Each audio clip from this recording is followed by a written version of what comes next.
semuanya, kembali lagi nih di podcast Gen Z. Oke, jadi kali ini kita bakal membahas tentang momen sejarah di Indonesia yang ternyata diam-diam impact banget nih buat Indonesia. Padahal waktu itu Indonesia lagi di masa-masa krisisnya, teman-teman. Padahal jujur aja, kondisi negara waktu itu juga tidak baik-baik saja. Kabinet sering diganti, politik ribut, ekonomi juga belum stabil. Tapi, justru di tengah kondisi yang kayak gitu, Indonesia malah berani bikin konferensi internasional yang sangat besar. Jadi kali ini kita akan bahas tentang konferensi Asia Afrika tahun 1955 yang diselenggarakan di Bandung nih, teman-teman. Dan ini bukan acara seremonial biasa, tapi momen penting yang bikin Indonesia mulai dianggap di dunia internasional. Oke, jadi kali ini kita nggak sendirian ya, teman-teman. Kami mendatangkan dari narasumber nih yang akan membahas tentang momen Asia Afrika ini, yaitu dari Sabang sampai Merauke kita datangkan hadir langsung di sini. Oke, langsung aja ya teman-teman, kita panggil.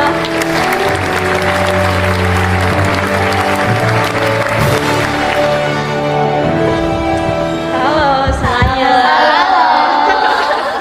Gimana nih tadi perjalanannya? Apakah capek? Macet ya? Ya. Berapa jam tadi macetnya? Hampir 1 jam lebih lah. Oh no. Tapi seru sih perjalanannya. Ini kakaknya dari mana aja nih asalnya? Saya dari Lampung. Oh, jauh banget ya kak? Iya. Naik kapal berarti? Iya, naik kapal. Kakaknya? Aku dari Mungi Pasar. Oh iya.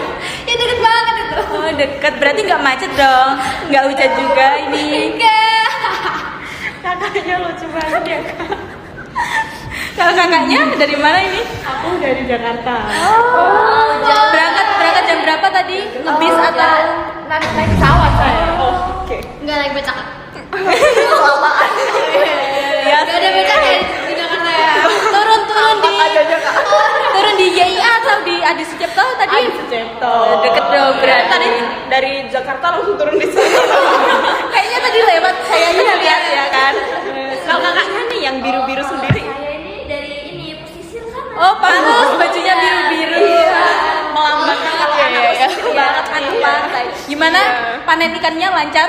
Oh, kalau sekarang ini asat ya. Enggak ada ikan. Oh, enggak. Asap itu apa? Tolong dijelasin dari teman-teman luar kota kita ini. Apa ya? Biasanya kalau asap itu Surut. Ya, iya. lagi musim. Oh gitu. Oke. Mari kita lanjut ya. Oke. Oh iya, ngomong tadi belum perkenalan nama. Iya. Iya. Oke, kita perkenalan nama dulu dari kakak deh.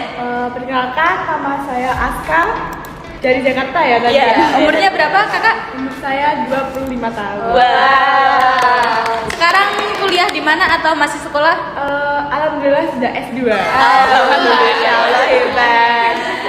Kakaknya yang dari pesisir sekarang gimana? Kalau perkenalkan nama saya Inha, saya dari Gunung Kidul. Oke. Nih kakaknya? Ya, nama saya Sika. Saya dari Mungki Pasar Gunung Kidul. Saya sekarang masih kuliah S2 Hukum. Wah, hebat ya, hebat. Ini kakaknya ini. Kalau nama saya Celia Filiasari Putriwan. Saya dari Lampung dan saya itu baru ikut LPK karena saya mau ke Jepang. Mau kerja atau mau cari pasangan di sana? Dua-duanya. Boleh. Lagi musim ya, Iya. cari jodoh di luar. Saya itu deh kak, nitip mochi yang di bawah. Oh iya, yang ayah gitu ya. Aduh, seru sekali ini teman-teman. Sampai kita nggak fokus ke topik utama ini ya, malah fokus melencong ini gitu. Iya, banyak banget ini. Oke, langsung aja kita setelah kenalan langsung masuk ke konteksnya. Oke. Jadi gini, tahun 1955 Indonesia masih muda banget sebagai negara. Unsur kemerdekaannya baru 10 tahun, kondisi ekonomi belum stabil, kabinet sering jatuh bangun, tapi di situ justru Indonesia nekat jadi pelopor konferensi Asia Afrika. Makanya ini menarik nih. Di satu sisi kelihatan berani, tapi di sisi lain juga bisa dibilang ambisius. Nah, dari sini perdebatan kita muncul. Jadi, ini langsung aja ya aku kasih topik yang pertama. Apa motivasi utama Indonesia menjadi pelopor KAA di tengah Keterbatasan modal dan stabilitas politik. Oke. Aku lempar ke yang pro dulu ya, Aska, silahkan.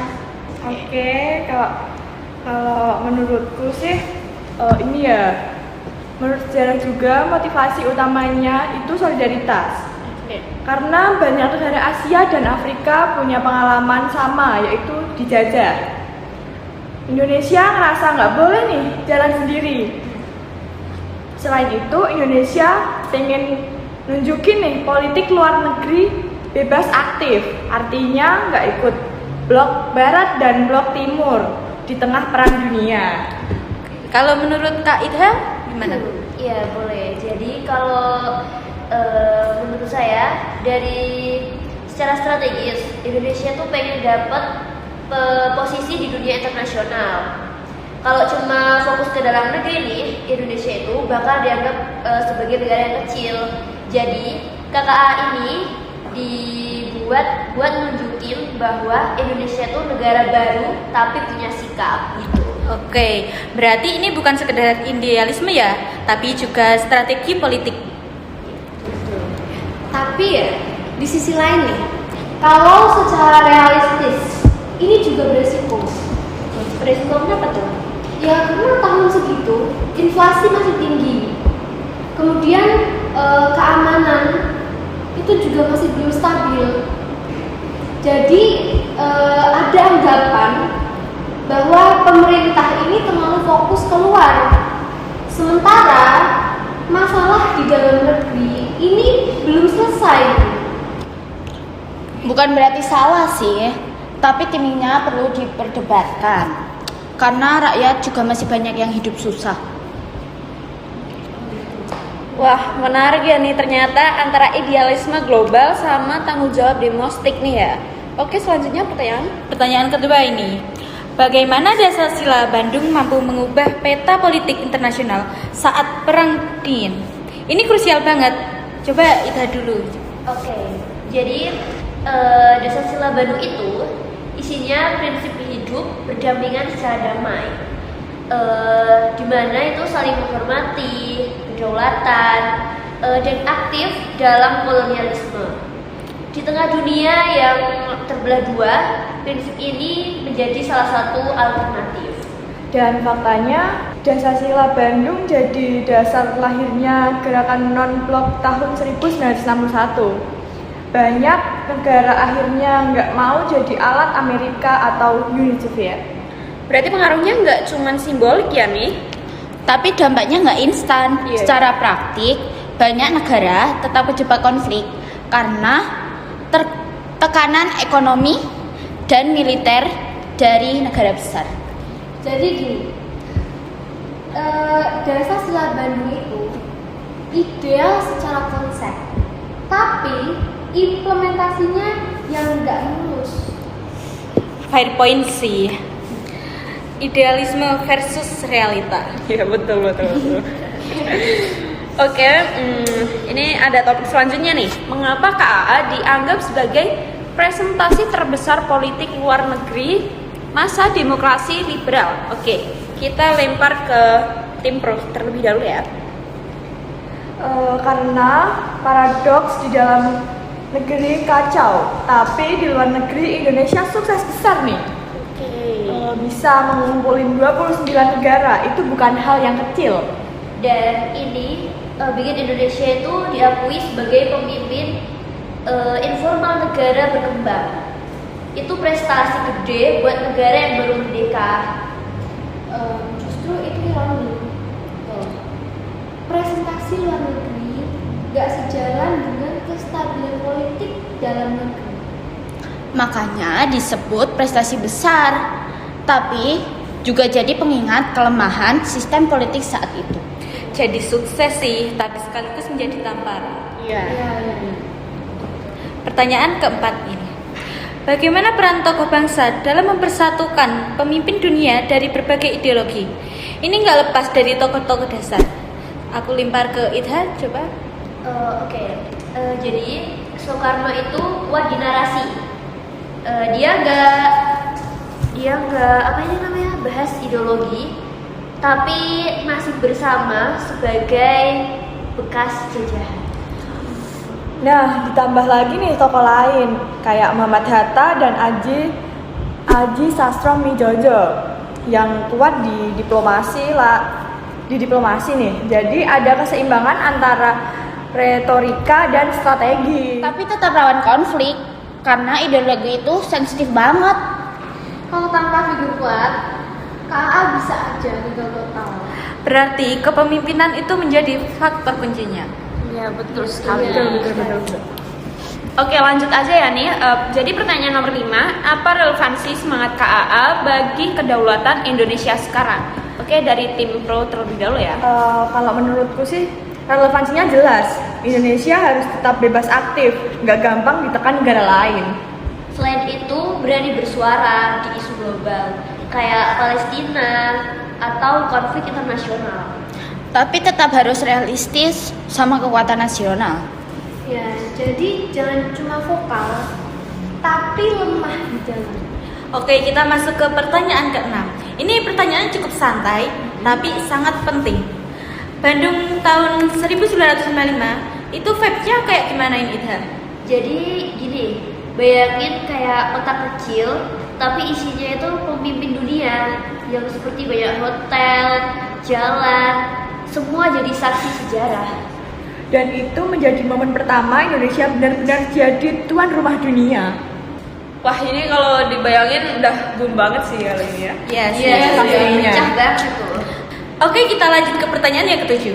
Menurut Aska nih ya, impact nyata KAA buat negara lain itu kayak gimana? Kalau menurutku sih banyak negara Afrika dapat legitimasi perjuangan kemerdekaan sih. Dan mereka pastinya akan merasa nggak sendirian. Walaupun prosesnya panjang sih. Tapi KKA jadi pematik awal. Oke, jadi ini final question ya teman-teman. Apa yang bisa Gensi contoh nih dari tokoh KAA ini? Kalau aku sendiri sih berani punya prinsip. Pastinya punya visi yang jangka panjang. Oke. Tentunya banyak ya. Apalagi kita tuh jadi tepat kritis. Kalau aku sih ini seimbang antara idealisme dan realita. Oke, that's good banget ya ini. Keren banget ini. Oke, ini jadi kita udah ada di penghujung acara. Jadi kesimpulannya, dari KAA kita belajar keberanian itu penting, tetapi harus dibarengi dengan tanggung jawab. Perbedaan pendapat bukan kelemahan, justru bikin keputusan lebih matang. Sejarah bukan untuk dihafal tetapi dipelajari maknanya. Seperti itu. Ya, terima kasih teman-teman narasumber dari kami. Jangan lupa nonton terus kita di podcast Gensi. Dadah. Jadi KAA bukan cuma cerita masa lalu, tetapi juga bukti kalau Indonesia punya posisi penting di dunia ini. Dari peristiwa ini kita bisa belajar soal persatuan, kepemimpinan, dan pentingnya menjaga kedaulatan bangsa. Semoga podcast kali ini bisa bikin sejarah terasa lebih dekat dan nggak pernah ngebosenin bagi kita semua, terutama pada kita yang Gen Z ini yang mudah terpengaruhi oleh tren-tren TikTok yang semakin menjalar, semakin mempengaruhi hidup kita ini. Iya, betul. Terima kasih teman-teman semuanya yang udah mau dengerin podcast kita. Sampai ketemu di episode selanjutnya. Bye-bye.